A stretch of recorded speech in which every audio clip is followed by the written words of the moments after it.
এ যেন সিনেমাকেও হার মানালো। সম্পত্তির জন্য নিজের বাবাকেই খুন করলেন মেয়ে।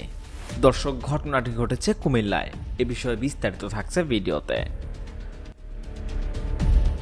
কুমিল্লার নাঙ্গলকোট উপজেলায় রায়েরকোট দক্ষিণ ইউনিয়নের তুলাতুলি গ্রামে 2 শতক সম্পত্তির জন্য নিজের বাবাকে কুড়াল দিয়ে কুপিয়ে হত্যা করেছেন মেয়ে।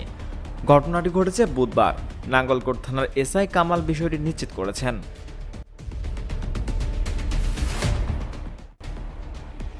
এ ঘটনায় ঘাতক মেয়ে জেসমিন আক্তার, তার স্বামী পিয়ার আহমেদ, নিহত কাশেম মোল্লার স্ত্রী ফিরোজা বেগম ও বড় মেয়ে রিনা আক্তারকে আটক করেছে পুলিশ। এসআই কামাল হোসেন বলেন, আমরা ঘটনাস্থলে গিয়েছি। সম্পত্তি নিয়ে এই ঘটনা ঘটতে পারে বলে ধারণা করা হচ্ছে।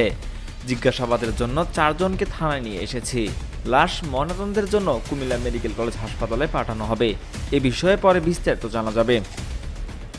স্থানীয় ইউপি মেম্বার জিয়াউল হক জানান, নিহত আবুল কাশেম 6 মেয়ে ও 1 ছেলের বাবা। ছেলে শাহিন আলম দীর্ঘদিন ধরে চট্টগ্রামে পরিবার নিয়ে বসবাস করে আছেন। পরিবারের সঙ্গে তার কোনো যোগাযোগ নেই। নিহত আবুল কাশেমের বাড়ি সেমিপাকা ও একটি ঘরে নির্মাণের কাজ চলছে। অর্থের অভাবে দীর্ঘদিনও নির্মাণ কাজ সম্পন্ন করতে না পেরে তার অপর মেয়ে ফরিদা আক্তারের কাছে বসতবাড়ির 2 শতক জমি বিক্রি করেন।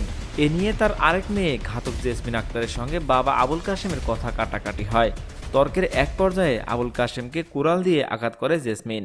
আবুল কাশেমকে উপজেলা স্বাস্থ্য কমপ্লেক্সে নিয়ে গেলে কর্তব্যরত চিকিৎসক তাকে মৃত ঘোষণা করেন। দর্শক, সামান্য 2 শতক জমির জন্য নিজের বাবাকে হত্যা করলেন মেয়ে।